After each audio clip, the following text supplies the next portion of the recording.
Hello and welcome to this wonderful building, which is part of the National Trust of South Australia. But the building is only part of our local history. A more interesting part is the story of the people who built it. This short video gives you a glimpse of their story. So, pull up a chair, or a wool bale perhaps, as we take you on a journey through history. Matakara Wingara. I'm Aunty Michelle, a Bowen Dick elder and great-granddaughter of Annie Bryce. That's her far right. You're visiting the lands of my ancestors. Our mob occupied all the land up to Robe, along the coast to the Glenelg River and across the border in Victoria. This was our home, our country, our fishing and hunting grounds. My people have been here for thousands of years. We were here when your mob, the European colonists, came with their sheep and cattle and horses and guns. We didn't invite them and they didn't ask permission to come, but set up their camps all over our country and ruled by white man's laws and brought disease and said we needed to be civilised and that there was a God in heaven who was going to save us. And they gave us a book and told us to close our eyes and pray. And so we closed our eyes and prayed. But when we opened our eyes, we had the book and they had the land.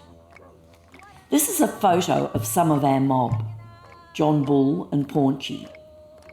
They live around Lake Leake, where I'm standing, and where the whitefella story begins. But I'll let Mr. Robert Leake tell you that story himself.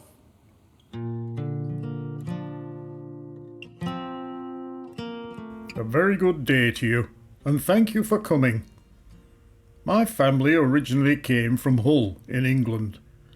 My brother Edward and I came to South Australia to sell sheep to the new colonists. We squatted around Adelaide for the first 7 years as good land was hard to come by. But we became tired of rough living, and when we heard of good land at Riverlea Bay, we decided to take our flocks down there. It were a risky business, as we would be travelling through uncharted territory and did not know if we would find water along the way. Worse still, there were reports of the blacks attacking settlers, and we had no idea what may be in store for us when, or if we made it that far. This is a sketch of our journey, which we commenced in January 1844. It were mighty hot that summer, but we knew the Murray would be low so we could cross the Stock safely. We were 17 men in all, driving 7,200 sheep, 32 cattle and 18 horses. We made slow progress, especially through the desert and scrub near the Coorong Lakes, and had to dig for water every night. When I first saw that land with its beautiful lakes, I said we have found our paradise, and we named the lakes Leake and Edward. McIntyre, our overseer, suggested we call the place Glencoe, as it reminded him of his home in Scotland. Here on the banks of Lake Leake, we established a station we called Inverary. We constructed the buildings out of timber slabs with bark roofs tied down with cowhide, as we had no nails or carpentry tools. The chimneys were built from rocks and mud, with some lime we cooked from limestones. This is a sketch of the station made by Henry, my housekeeper's son, and this is a photograph of the station. In the beginning we had quite a bit of trouble with the Aborigines, but in the end we made peace and put them to good employment on the station, and many did a marvellous job. And we were glad indeed of their help when a good many men rushed off to the Victorian goldfields. And so our flocks grew, and we prospered, and we purchased more land till we had a sizable run of some 230 square miles. But it was still a primitive life, and I yearned to have a family of my own. I was 43 years old with no issue, so I put the question to Mrs. Hickmire, my housekeeper, if she would consider my marrying Ruth, her daughter, even though she was only 18, and she happily agreed. and so we set about to build us a new family home on a hill across the road from here. This is a sketch of the homestead, with a large store barn at the rear. We called it Frontier House on account of its remote location. We put rifle slits in the barn, like these pictured here, for protection against bush rangers. This is a photograph of the homestead from the front, and the side with the barn at the rear. So at last I was able to live in more respectable lodgings and the comforts of a real home. I was also honoured to be elected to Parliament.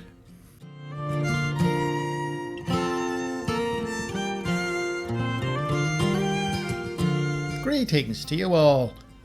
I'm Edward, Robert's brother. Everyone calls me Ed. It was a tremendous shock to receive news of my brother's untimely death at the young age of 49. We did not always see eye to eye, and our partnership unravelled as I did not wish to spend my life tending sheep and arguing with wool agents. We parted company, and I went to live at Mount Shank on one of our runs. Now, sadly and with a heavy heart, I find myself with a great burden of responsibility, the management of Glencoe Station. I was very glad for Robert when he married, and after the wedding I began courting a lassie from Mount Berger. But all that changed when Jim, the bullocky, brought home his new wife. Well, I don't mind telling you, she was a stunner. A tall and mightily spirited Irish girl of 18. Amanda was her name. I was smitten like never before, but she was married to Jim, and he was a powerful Scot not to be messed with. Then, as fate would have it, news came that Jim went missing on a trip between Portland and Glencoe. His bullock team was found, but Jim could not be located. I joined the search party and Amanda went along with us. We searched for days, but to no avail. A party of Mount Gambier troopers was also dispatched to conduct a search, but they too came back empty-handed. Amanda was understandably distraught, for she knew what was to become of her. A young widow with child on the way, what chance did she have? So I decided to offer my help and propose marriage. And she accepted. I built a new house for us at Nelson on the Glenelg. That's the big white house across the river. Amanda fell pregnant again and gave us a pretty daughter we named Letitia Sarah. We would have happily remained in Nelson had it not been for the sudden death of Robert, and we all moved into Frontier House. I decided to build a new wool shed near the homestead, the one you're sitting in now. We had some good wool clips, and I wanted the wool shed to be the best money could get. So I employed the famous architect William Gore to design it, and hired the best masons and carpenters we could find. We also built a new stone building for the shearers, and fitted it out well so we could be sure to get good shearers when needed. That's the shearers' quarters on the far left. To celebrate the opening, we put on a shindig, a grand ball really. I like a good party and invited all the workers as well as local people. We had speeches and music and dancing that went on till the early hours of next morning.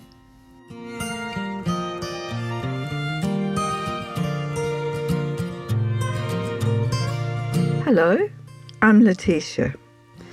The death of my father was a huge shock. I was only 7 when he died, and I was having a happy time on Glencoe Station, playing in the bush with my brother and the Bowendick Aboriginal children.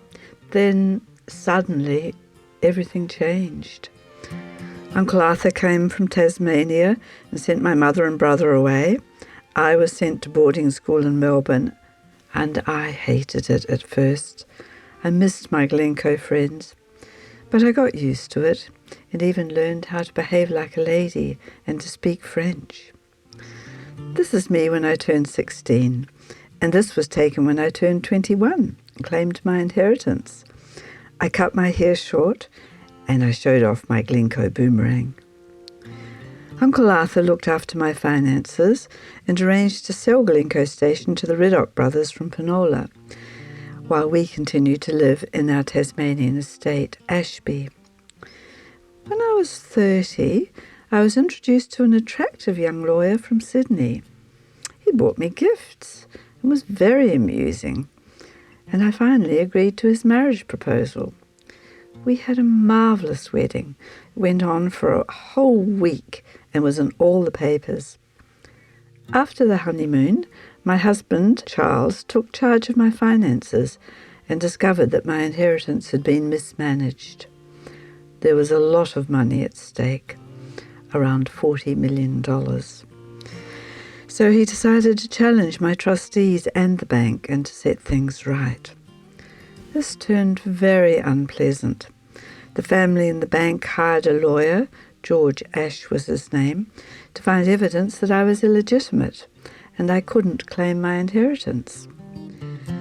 But I stood my ground and was determined to fight it, through the courts if necessary. Fortunately, it didn't come to that, and we settled this nasty affair out of court. After that, we decided to sell up and move to England. So we took our 3 children and a couple of servants and sailed for England on the Arroya. We purchased an estate about 20 miles from London, where we made a new life for our growing family. That's us at Harefield during the Christmas of 1911. I'm the one holding the dog. When war broke out in 1914, I was terribly worried for my sons, Edward and Charlie, who were both at Naval College in Dartmouth. That's us visiting Dartmouth during the war. Our oldest son, Edward, was already serving in the Royal Navy. We decided we must do something for the war effort, so we offered our estate to the Australian government, who converted it into a hospital for wounded Anzacs and shipped over Australian doctors and nurses. My daughter and I were on the catering committee, while my husband took charge of sporting activities and entertainment. He even organised a one-legged cricket team. By the end of the war, we had treated more than 50,000 wounded Anzacs.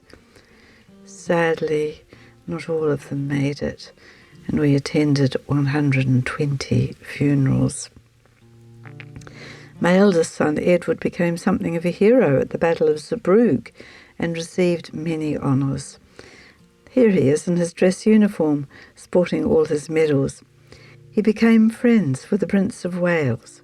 That's him on the right, having fun with Lord Mountbatten. The Prince is in the middle. We were also honoured to receive the King and Queen at Harefield. They came to visit our wounded Anzacs. After the war, the British government purchased Harefield for a hospital, and we moved to nearby Bisham Abbey, where we lived happily after the hectic wartime at Harefield.